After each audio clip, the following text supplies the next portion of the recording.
नमस्कार, आदाब। मैं कुलदीप शर्मा और आप देख रहे हैं उड़नदस्ता 24। सऊदी अरब से बेहद झकझोर देने वाली खबर सामने आ रही है, जहां पर एक युवक को सजा के तौर पर उसका सर कलम कर दिया गया। मामला हत्या से जुड़ा हुआ है, जो बीते साल नाजरान शहर में हुआ था। सऊदी अरब के नाजरान शहर में बीते साल दो युवकों के बीच कहासुनी हो गई थी। इसी कहासुनी में बात इतनी बढ़ गई कि यहाँ के रहने वाले मुरसलान नामक युवक ने अपने ही कजन को मौत के घाट उतार दिया। मृतक के परिवार वालों ने जब कोर्ट में मुकदमा दायर किया तो कोर्ट ने हत्यारे को जेल भेज दिया।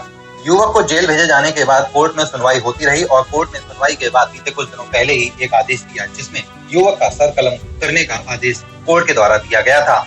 यह आदेश आने के बाद मुरसलान नामक युवक के परिवार में कोहराम मच गया, जिसके बाद नाजरान शहर के कबीले ने पख्तून शहर के कबीले के आगे माफी की गुजारिश की, जिसके चलते बीते कई दिनों से पख्तून में मृतक के परिवार के सामने तमाम शेख और कबीलों के सरदार मौके पर पहुंच रहे थे और उनसे माफी की गुजारिश कर रहे थे।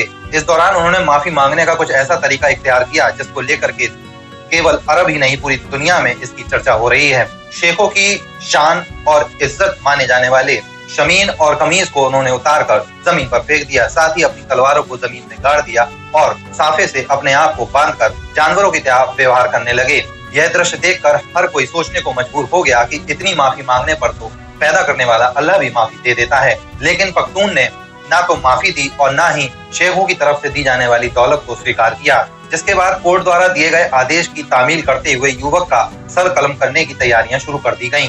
लेकिन सर कलम करने से ठीक पहले उससे उसकी आखिरी ख्वाहिश पूछी गई।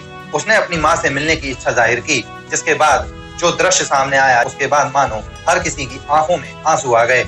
एक माँ अपने बेटे, जो 20 मिनट बाद ही उसका सर कलम होने वाला था, अपने बेटे को चूम रही थी और उसको विदा नहीं कर रही थी। माँ के द्वारा युवक को ना छोड़े जाने पर उससे जबरन उसके बेटे को छुड़वाया गया और ठीक समय पर उसका सर कलम कर दिया गया। आइए दिखाते हैं आपको ये खास रिपोर्ट।